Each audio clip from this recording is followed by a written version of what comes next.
Ernest got here, and it's time to talk about Fairy Tail. And like I said last week, I missed the series so much. We have this episode jumping straight into the quest with the typical Fairy Tail shenanigans. They go somewhere, seems weird and normal at the same time with this hotel. They randomly find a fish there, but quickly after that, things get a lot more interesting, so to say.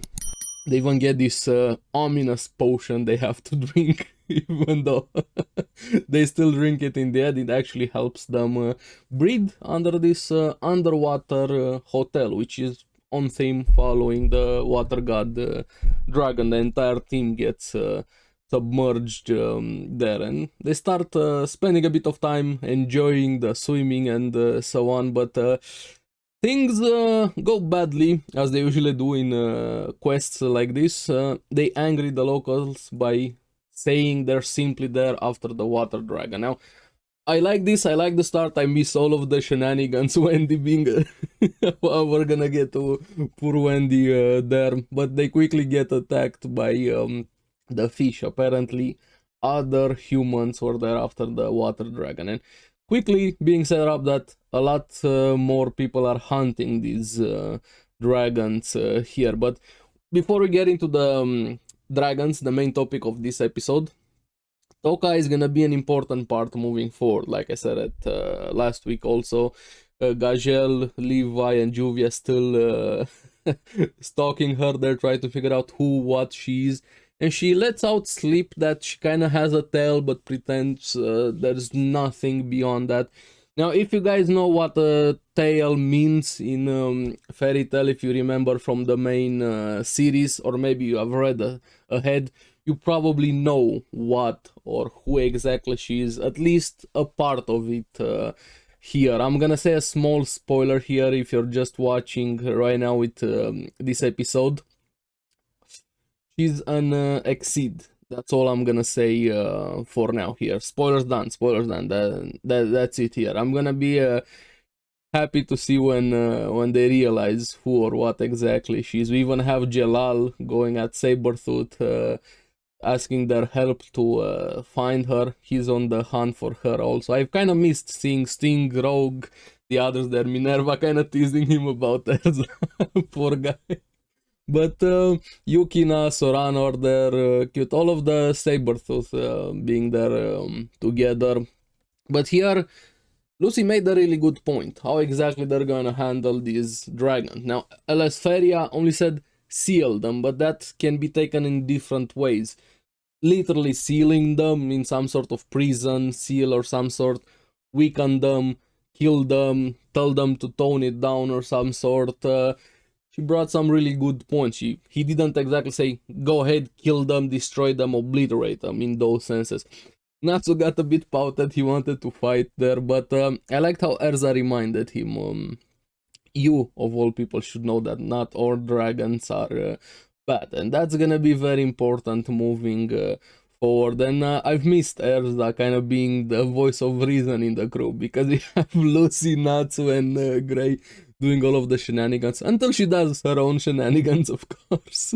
But yeah, that's gonna be interesting moving forward. And I got goosebumps again when Nato said, yes, that's all good and fine, but if they hurt my friends, and when the music started, I was like, yes, this is why I love Fairy Tail. And it kept going there, got me pumped. I've missed Fairy Tail so much, and even the haters, if you hate Fairy Tail, there's no denying that the music is one of the best aspects of the series there.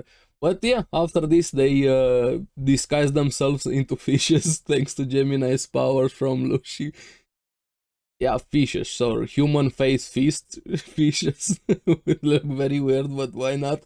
It's Fairy Tail there, they split together some information, and they find one girl captured in a cage. She was supposed to be offered as a sacrifice for the dragon god, but there's a lot more to her. Now, she pretended to be captured only to have the dragon show up, and she starts attacking it there. She seems like a battle maniac, more maniac in itself also, not just battle maniac, and apparently she's a blade dragon slayer. I really like having more dragon slayer. I feel like it's the core magic, or like one of the most important magics in Fairy Tail, dragons being prevalent throughout the series.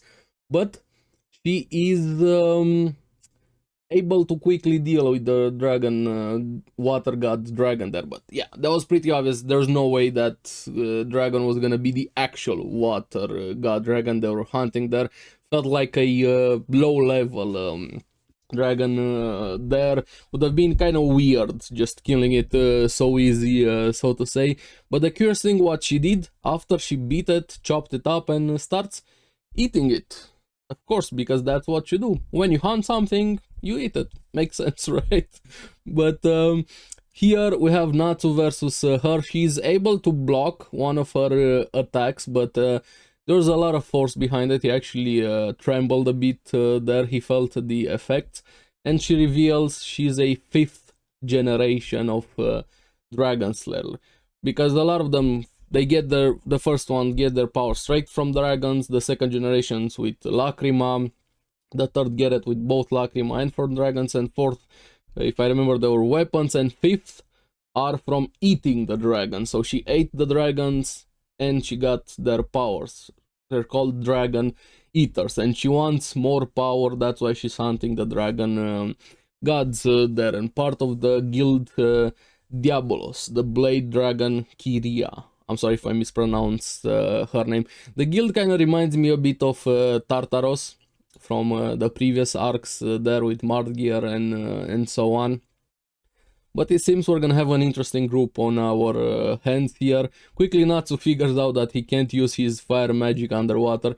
I kinda wanted him to instantly blow out the entire water, like burn everything around him. Maybe that's gonna happen next episode when they're gonna fight there, but probably not. They seem to be having more pressing things to deal with here. Lucy tried her best to hit her with Akari's magic. She gets her clothes cut again. I feel like every episode she gets undressed. Even one of the fishes stole her bra.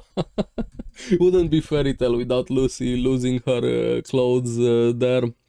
Now, the dragon that got killed was just a messenger for the water god dragon. Then Erza shows up to clash with Kyria. She actually got excited there. She likes to fight people that have blades or cutting things, it seems. She's a sword maniac, to say the least. But Erza's strike gets blocked very easily by another character showing up.